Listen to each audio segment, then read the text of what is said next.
here for making it such a intimate affair. Because I'm very used to very large, lavish occasions which kind of take away the purpose. Staying true to the culture, staying true to the intimacy. I think it's beautiful, and I'm so glad that I'm here. It's a fantastic infrastructure, and I've had the privilege of knowing some of the staff here in the school. So you guys have been very lucky to be tutored and to be studying under some of these wonderful educators. So what am I going to do is I'm not going to bore you with a long speech, but it's supposed to be a valedictory speech, so I better give you a message. So I decided I'm going to tell you one story. I took an inspiration from your principal. I love telling stories. I don't tell it in person. I tell my stories through the films that I make. I spent a large part of my life making films, and all my films are made for students. I make my films only for students, and I choose to do that. And so I'm going to tell you a story, and I'm going to share 2 or 3 learnings from my own life. I'm not, contrary to what a lot of people believe, I don't read too much. And my mother thought I'm a terrible student growing up. A lot of people thought, this guy doesn't read. I used to watch. I liked watching. I used to like talking to people. During the 90s, when I was growing up, it was supposed to be quite bad that you were not reading. All intelligent people read, and if you were not reading, you were not intelligent. But thankfully, I live in a world today where more content is created and consumed through the visual route, and people like me are justified. So we can survive, we can still remain relevant and learn and grow. So let me start with a story. Now this is a story which, I have a 4-year-old, I have a daughter who's 4, I have another daughter who's 4 months old, so I have 2 little girls at home. So I have to tell her a story every day, so I make up stories. This is not a story that I made up, but I happened to study in one of the world's best colleges. It's called the MIT in Boston, right? So I did my entrepreneur masters from MIT, and this was one of my thesis professor's story, right? And I love the story, and I quite share it whenever I get an opportunity. But this story's roots are in India. Almost 4,000-5,000 years ago, there was a story told in the Panchatantra about a tortoise and a rabbit. You remember the story? Do all of you remember? The parents remember the story? What is the story? There were 2 friends, a tortoise and a hare, and they said that let's go have a race. So they both started the race. And the rabbit can run really, really fast. So he ran really fast. And after some time, he turned around and had a look, where is the tortoise? He couldn't even see him, he was so far away. So what did he decide to do? Yeah, he slept below a tree, and then after some time, he didn't realize he was sleeping for so long. Slowly but steadily, the tortoise comes, sees his friend sleeping, doesn't disturb him, walks past, goes across the finish line and wins the race. Right? What's the moral of this story? Madam Rajlakshmi, if you're wondering that I called a chief guest and he's telling us a story which we've all heard, no, that's not the reason why I'm telling you. For a moment, I want you to imagine if you were that rabbit, and for 2,000-3,000 years, everyone's telling you slow and steady wins the race, slow and steady wins the race. That rabbit must be very upset. One day, the rabbit went to the tortoise and said, buddy, let's do a race again. Now, who's very confident? The tortoise. Why is he confident? Slow and steady wins the race. He said, no problem, let's do a race again. So next day in the morning, the race starts. There is the tortoise and the rabbit. 1, 2, 3, go. Now remember, this time the rabbit has learned his lesson. So the rabbit looks ahead, no left, no right, no trees, nothing. He is just running as fast as the rabbit knows how to run, and he runs really, really fast. He does not look this side or that side till the finish line. The finish line comes, he crosses the finish line, everyone's clapping. He's won the race. He turns around now to see where the tortoise is. Nowhere to be seen. So the second race is won by? What's the moral of this story? Learn from your mistakes. What else? Sorry, avoid distractions. What else? Sorry, I'm sorry, I can't decipher what he said. Teaching? Reaching the goal. Reaching the aim. Oh, is that what he said? Reaching the aim. Yeah, you're right. All of these are answers. The moral of this story is fast and focused will always beat the slow and steady. My dad's generation got away with that slow and steady. But the generation when I grew up, fast and focused will kill the slow and steady. I'm a student of the 90s. I finished school in the mid-90s and then went to college and then started working from 2000. And I'm sure a lot of my friends have kids who are 10 and 14-year-olds. So a lot of you are from the same generation as I am. So fast and focused will always beat the slow and steady. But this tortoise and rabbit were living in 2020. The tortoise is very upset that he lost the race. He's supposed to be the defending champion for 2,000-3,000 years. And this fellow has lost the race second time. And the tortoise goes into one corner, scratches his head, does some strategic thinking, comes back and says, Rabbit, can we have a race again? Now who's confident? Yeah, because the defending champion is the rabbit. He's very confident. He says, anytime, any place, buddy, just tell me, I'm going to be ready.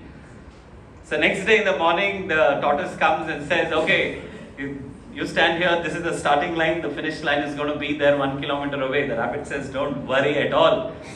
1, 2, 3, go. They start running. And as they are running, the rabbit now has a lot of focus, a lot of pace, and he's running and running, not looking left and right, because he's a very evolved rabbit now, right? And as he's running, he doesn't even look at the back. He keeps running till a point comes that the grass gets over and there is a river. Oh. Now the rabbit does not know how to swim.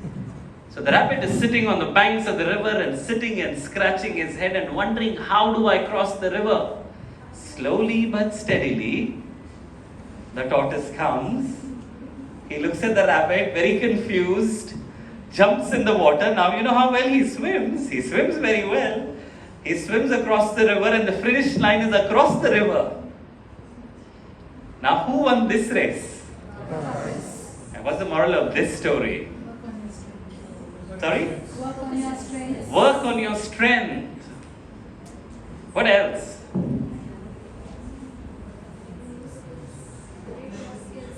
It is always an unfair race for a rabbit and a tortoise. I don't know why we were even told that story. It's an unfair race. The rabbit is always going to beat him. I mean, that day he slept, poor chap, when the story was written. Otherwise, he's always going to beat him. Playing to your strength. One of the challenges of you as students is you were put through the same race. All of you have to do well in math, science and physics and languages and socials and geography and history. You have to do all of that. You were put through that race because some of you are wonderful in mathematics, some of you are great at language, some of you are extremely good at sport, but you were all put through the same race.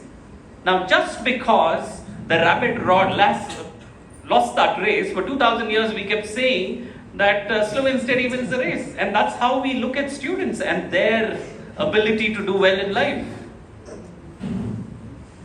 After your grade 10, don't fall for the races which the world tells you to play. The race for an IIT JEE. Not every one of you sitting here is meant for IIT JEE. By the way, I'm a chemical engineer. I studied not very far from here in a college called Dayanand Sagar. I did chemical engineering. You know why I studied chemical engineering? Because my mother wanted me to study. And I was an extremely good student. Normally people study for 4 years. I studied for 6. I studied a lot. I'm very serious. What was the funny thing is around 4 years ago or 5 years ago, I was called back to the college as a distinguished alumni of that college and was given an award. And my college teachers are still there. 2 or 3 of them, they're still there. And I told, in the audience, Dr. Veena, one of my college professors, she was sitting. I said, Dr. Veena, please don't tell them how good a student I was, because they're going to take the award back from me. But coming back, remember, each one of you have your strength. The two sat together, the rabbit and the tortoise. They were friends, remember? They're very sad that every time we have a race, one of us has to lose. Right? One of us has to lose. One is feeling good and one is feeling bad. So both of them sat together and I said, listen, can there be a way that we could, have a race but we don't feel bad, there's no loser? Because this is like modern thinking, new age. They came up with an idea. They said, let's do one thing. Let's not compete with one another. Let's compete with time. When the tortoise crossed the river, there was a time that he said. Very slow on the ground, but very fast in the water. He said, why don't we do a relay? You run the grass stretch and pass on the baton to me, and I'll swim across. And with that, we will create a time that nobody else can beat. So let's collaborate so that we become much faster than what we can do individually. What do you think is the moral of this story now? Collaboration, working together as a team. So I want you to remember this, because some stories stick with us, like that slow and steady, you still remember because it was told to you maybe 10, 12, 14 years ago when you were 1, 2, 3 years old. But remember, you put yourself into the shoes of the rabbit and then do the second one and then the third and then the fourth. I'll leave the story aside and talk about my life and talk about 2 or 3 things which I think are very, very important for if I consider myself successful. A lot of people around me think I'm very lucky. They have no idea how much of hard work has gone in to be standing and to be achieving what I am doing at this point of time. And one of the biggest lessons that I have learned in my life is I'm so glad I was not a very good student, because I knew I was not a good student. But I was good at things. And you know what I was good at? I was good at understanding and picking up things, which is probably the biggest skill that you need, not just to survive, but to thrive in this world. Today people use this word called, you don't need to know things, by the way. You don't need to know. But you need to know how to know. You don't need to learn. You need to learn how to learn. I don't know how to cook. Can I go and learn how to cook? Of course you can. I can go and learn how to cook. I don't know how to do something else. I don't know how to, example, make a presentation, for my school finals, right? I don't know, I'm a student of grade 8 or 10. Or I'm a teacher, 25 years experience, and I don't know how to use a PowerPoint or to use Prezi or to use any of the softwares to make a presentation. But today we live in a world where her value or your value will be, do I know how to learn? So when I started my career, this is 20 years ago, there was not a single person, have you heard of the word life skills? Yes. Have you heard of the word life skills? Yes. I introduced it in schools of Bangalore in the year 2000 as a student of the Anand Saga. You know when CBSE introduced it? 2012. I was 12 years ahead of my life. In the year 2000, Wipro funded my startup for 1 crore rupees. For a kid out of college. I mean, you're clapping because they gave the money. The sad part was I used it up in 1.5 years and the company went bust. But guess what I was doing, Madhu? I was creating a school management software at a time when you had to dial up an internet. I was just 20 years ahead of my time. So some of the things that I've done have been successful, some are not. So life skills actually became school cinema. Before I set up to do my life skills training, I went and spoke to a lot of people. I collaborated with Nimhans, I collaborated with NID. Before I started making, I make films. 2012, I had not made my first film. I had not made a single film. Now remember, I'm from Bangalore. I'm giving you an example of how I've learned in my life. I've never made a film. I don't come from a filmy background or filmy family. So how do you make a film? I don't know. So the first thing I knew is I didn't know. That's a very important thing to accept, because most people I meet on this planet think, oh cool, they think they know everything. The moment you know, that stops you from knowing more. Right? So what did I do? I went and spoke to people. So I have recorded interviews with more than 200 filmmakers and film personalities, ranging from an Amir Khan or a Subhash Ghai to a Nagarjuna, or to, Sudeep, or, Revati from Chennai. The whole list. I went to all film industries. I just went and asked them, how do you make a good film? And that's how I learned. All that I can tell you is, in 2012 it was a learning. Today I am the highest awarded national awardee in filmmaking in this country.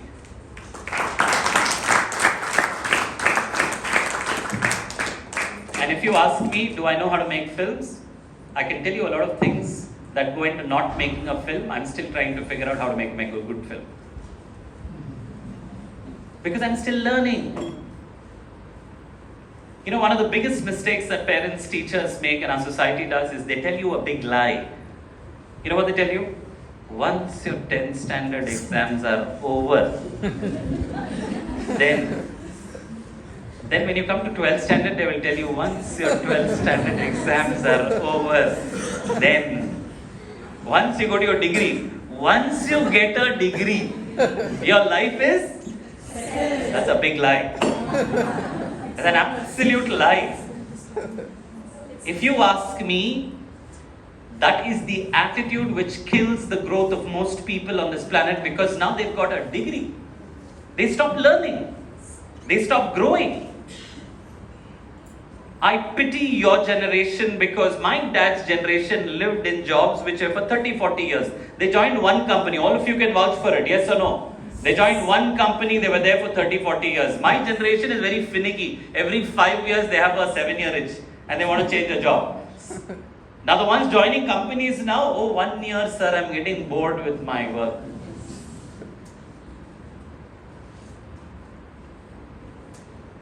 People want to change.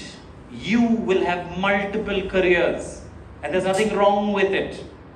I have had multiple careers, some of them simultaneously: event management, research, life skills training, filmmaking. I now advise governments across many countries. Right? I run companies, so you can call me an entrepreneur. I do multiple things. So if someone told you don't try doing too many things, they didn't know how to do it. That's why they didn't try it. Focus on one thing, but in this world, when you focus on one thing, that job may not exist after 3 or 5 years. If you go down and list of jobs that were there which no longer exist, you will be surprised. Do you know how to book an airline ticket? Yeah, go to Clear Trip, go to Make My Trip, go to Yatra, you go to anywhere and do you know how to book a ticket? Do you know there used to be a BSc course on airline ticketing? Imagine, one girl came gold medalist in BSc ticketing 15 years ago.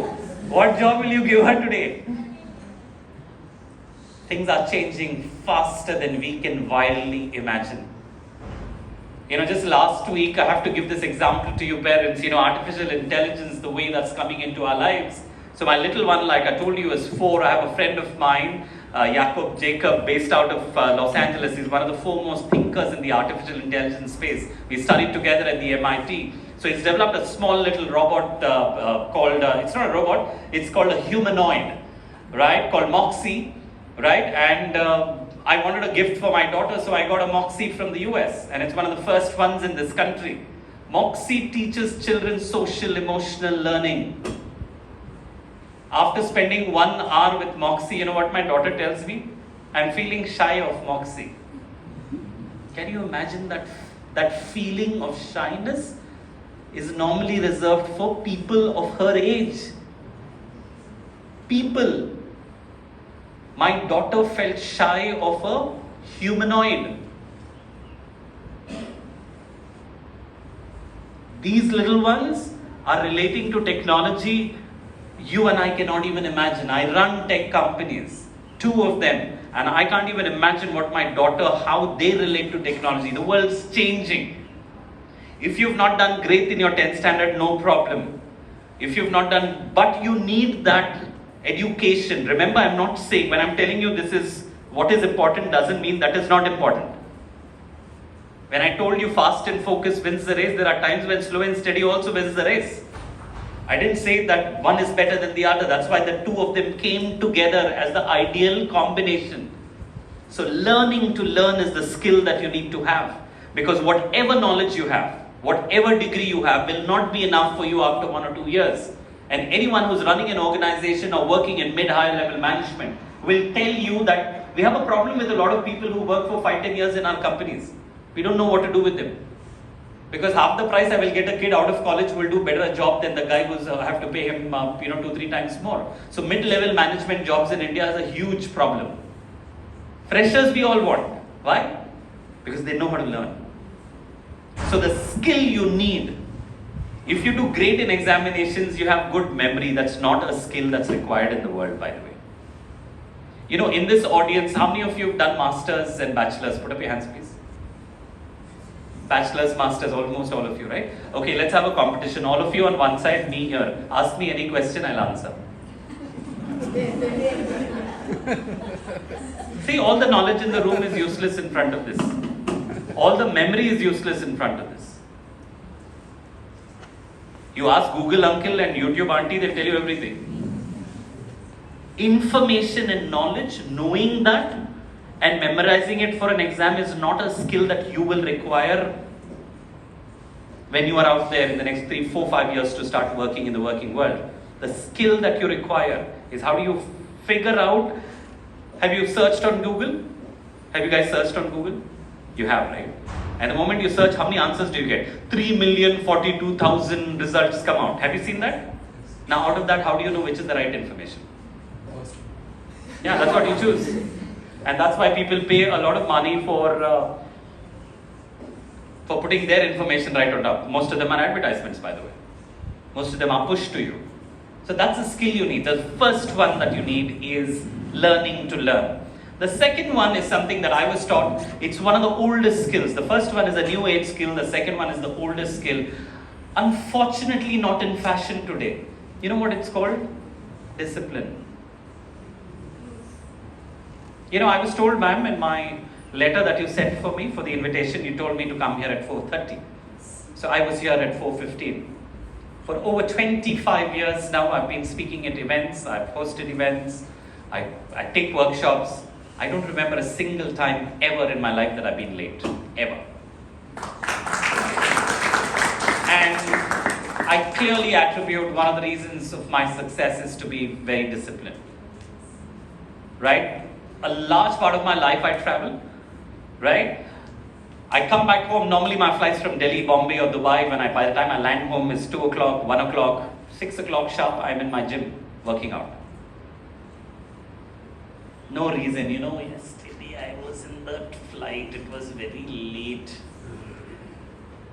Because when I see people, I'm 45 years old. When I see people my age looking like uncles, it's simply because they've not kept themselves physically fit. Dalai Lama was once asked to tell a joke. You know what he said? He finds it very funny that for 30, 40 years of their life, he sees everyone on the planet sacrificing their family, their friends, their health, hobbies, their health, everything to make? Yeah. What else are people sacrificing everything to make what? And then after they have made the money, then they spend the rest of their life spending that money to get back their family, friends, health. Isn't that so stupid?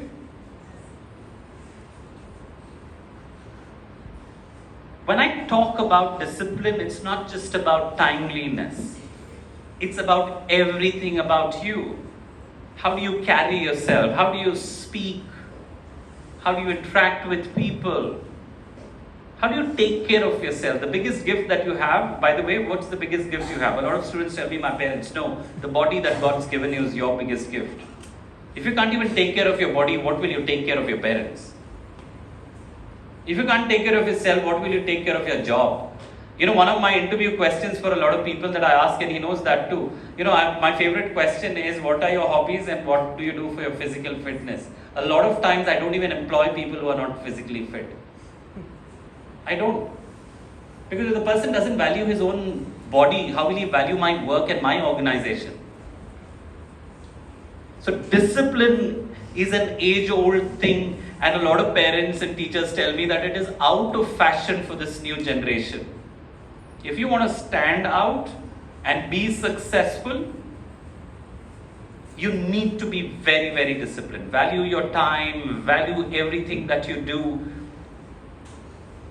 The third thing, the first one was learning to learn, the second is discipline, and the third and the most important one, no matter where we are and how we are going to be, what careers you take up, it's the people in our life. If you don't value them, one, you'll never be successful. Two, you will never be happy. And I can bet on that. I find it really strange that people can forget their own parents, from their own siblings. How can you forget your own friends? But there are people who do that. And life becomes very lonely after that. Your parents and your elders in your family have been a bridge to where you were. You were on the other side. You were that little one. You can't forget that. You can make money without people, by the way. You can leave your parents, you can leave your, people who've helped you and supported you behind. You can make money, but I can promise you, you will never ever be happy. Somewhere deep within, I know of some very rich people who are so sad in their lives simply because they don't have genuine friends. They have these social media friends. You meet them over dinner. The dinner is not important. The conversation is not important. What's more important? Come, let's take one selfie. They're the ones who are taking the photo of the food before even tasting it. For them, the food looking good is more important how it feels when you're eating it. That's very superficial. Any person that I know, and in my lifetime I've seen some, I've just been a lucky batch. I studied at St. Germain, then went to St. Joseph's and then at Saga. Rohan Bopanna, who still plays tennis for India, we have like batchmates. Rohan is 44 years old. How many? What's his life been from the past now 32 years? What his life is like for 32 years when I talk about discipline? He gets up at 4:30 in the morning, plays for 4.5, 5 hours, eats, rests for an hour and a half and plays for 4 and 5 hours. And then goes to sleep. 32 years of his life. And yet, he has time for friends. Whenever we are in town, we catch up because that's when he gets joy and I get happiness by being with old friends and family. Valuing people. Because it's a skill that the world is losing out on. The more technology that comes in your life, the more lonely you're going to become. People are the reason why we go ahead in our lives. Never ever forget them.